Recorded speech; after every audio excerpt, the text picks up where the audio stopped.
and see his awesome glory. I remember who he is and bow the knee. Bow the knee, bow the knee. He is King of all the ages. Bow the knee. God alone on his throne. See him high and lifted up and bow the knee.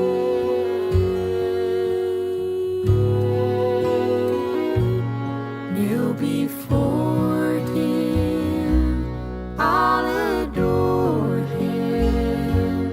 As you live to love him more, bow the knee.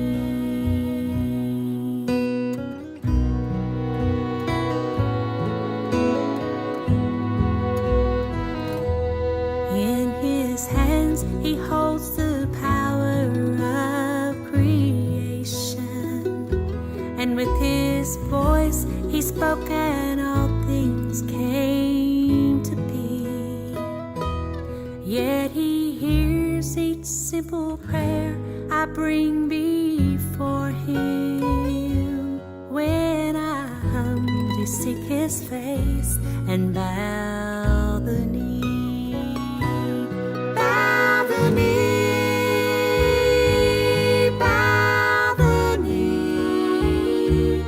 He is King of all the ages. Bow the knee.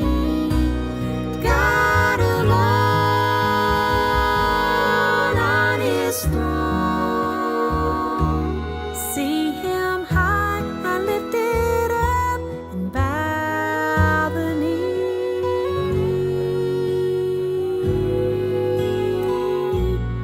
Kneel before him, all adore him. As you live to love him more, bow the knee. Bow the knee, bow the knee. He is King of all the ages. Bow the knee. God alone on his throne. See him high and lifted up and bow the knee.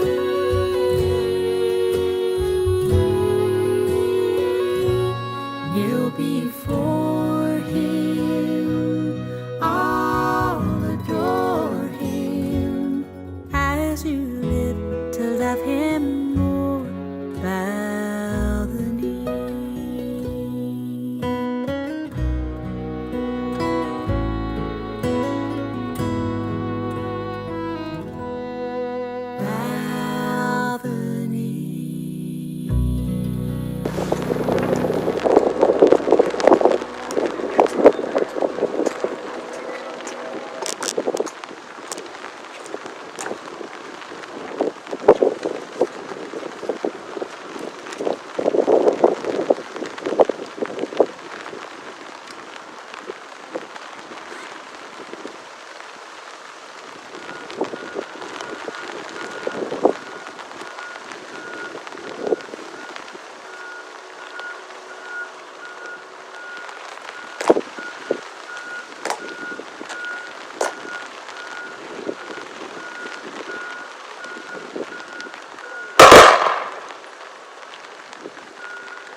sigh for a blessing of rest. In the sweet by and by, we shall meet on that beautiful shore. In the sweet by and by, we shall meet on that beautiful shore. We shall meet on that beautiful shore. John? Words are often our adequate to explain our feelings, but one word I want to share with you is a word of gratitude. Thank you for being here. And a special word of thanks to Larry and Mary Beth, who in these last several years have taken such good care of Dad, and thanks. God bless you. I entitled the little talk, Damascus, Alaska. I don't think there really is a place, Damascus, Alaska. My dad was there in the military, and prior to that, he was on a road that perhaps wasn't the best in life, and had his struggles. Just as Saul on the road to Damascus in Syria met Jesus, so my dad in Alaska met Jesus, and that changed everything, and it affected not only his life, but his children and grandchildren and all of us who have descended from him. And so that great event of meeting Jesus on the Damascus road, wherever that might be, changes lives. How do we win in life? We want to honor my father. At this time, we want to celebrate his life because he's done wonderful things for all of us and taught us many things. Three things, I think, make his life great, and three things that we can learn from him can help us. Number one, willingness in life to change. You need to change. Make the changes you need to. Change is hard. In 1 Timothy chapter 1, verse 15 to 16. My glasses out here.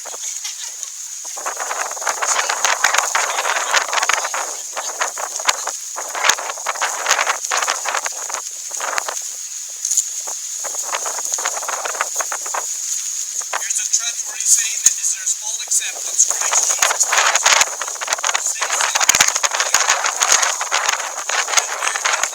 persuaded me first of sinners. Christ Jesus might display his immense patience as an example for those who believe in him and receive eternal life. You want to make the most out of life? You got to change your lives and things that are right. Secondly, in life sometimes we have to chance it. Willingness to take chances. My dad was willing to take chances in so many places that he went, things that he did. And it reminds me of a man that we don't know real well. His name was Epaphroditus.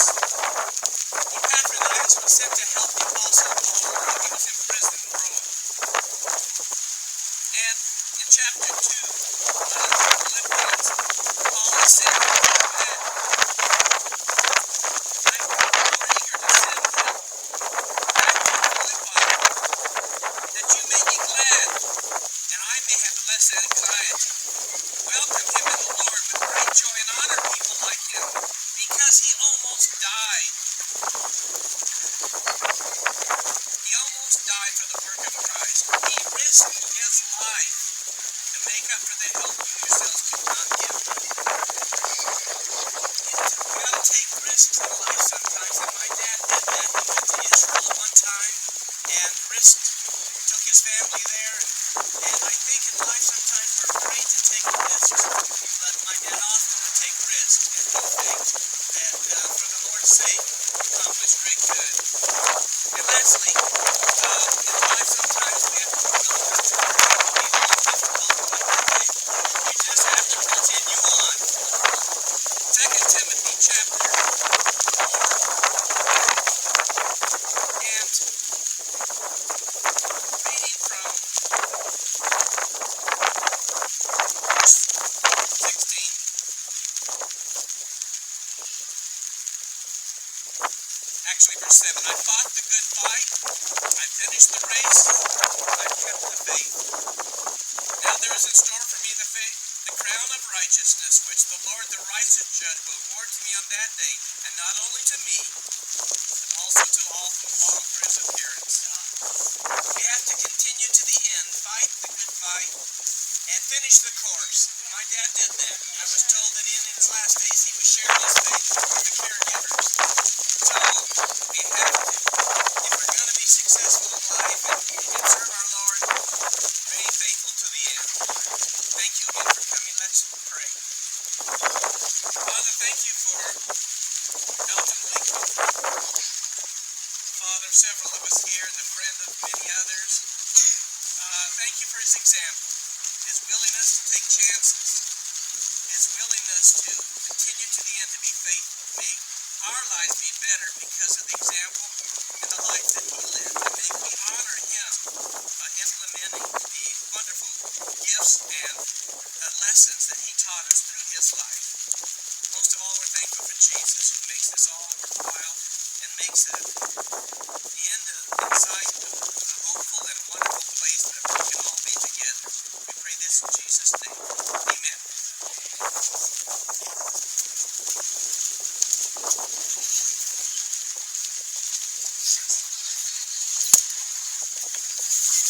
May shorten this one. That's up the very best. But one of the only requests that Mom and Dad made was the song Beyond the Sunset. A song that has a picture of those who have gone on before, waiting for those who are still to come. So we'll do this song before.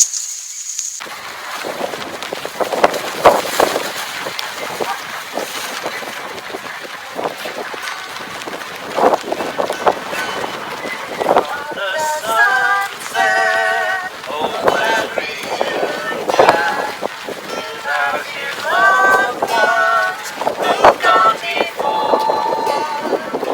At their homeland, we'll know no parting, beyond the sunset, forevermore.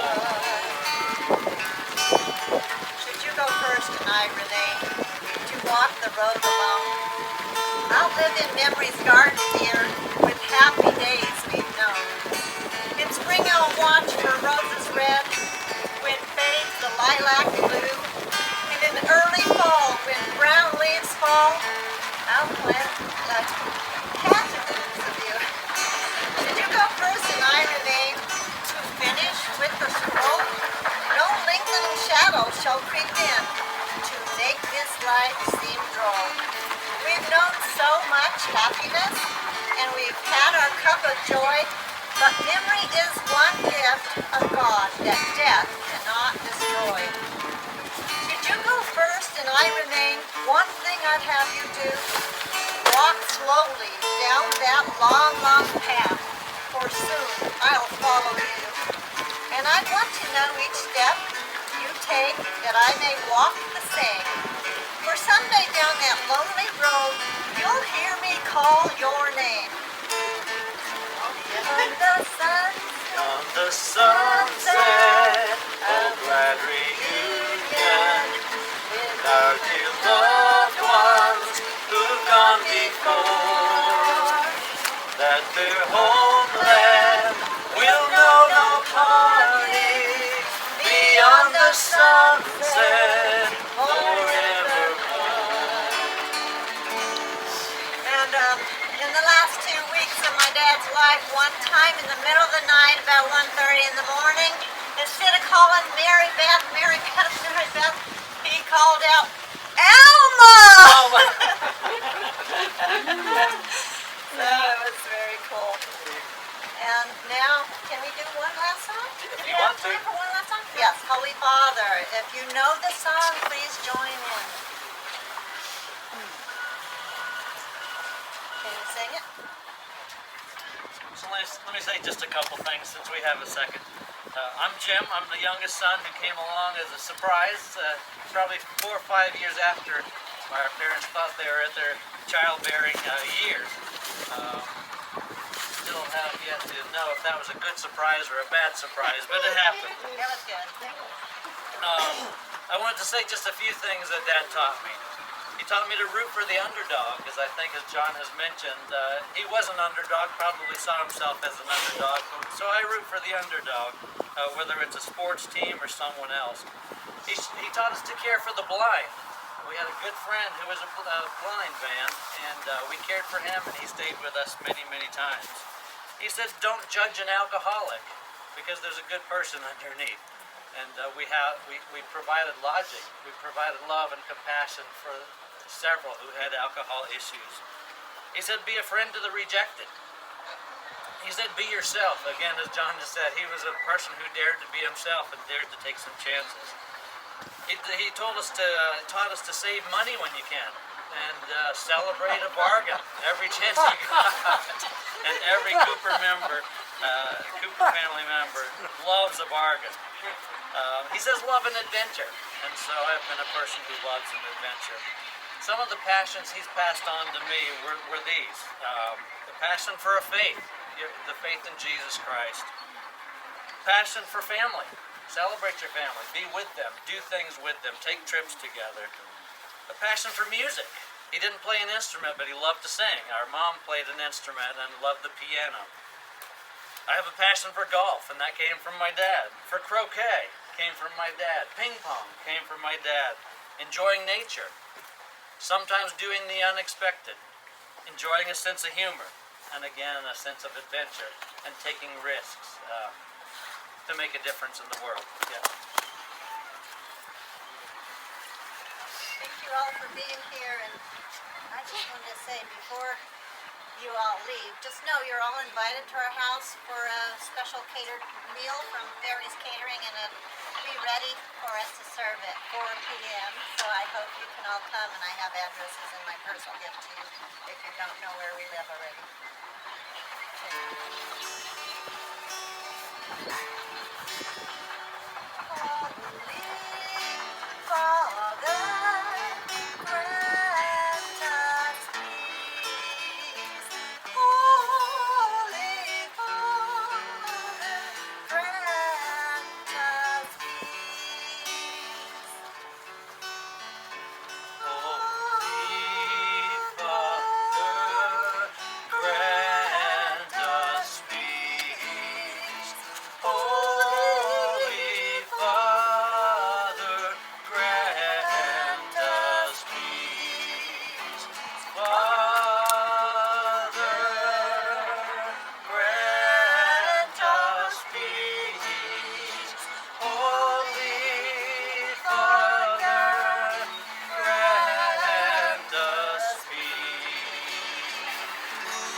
Thank you all for sharing this time with us and honoring our father, Lee Cooper.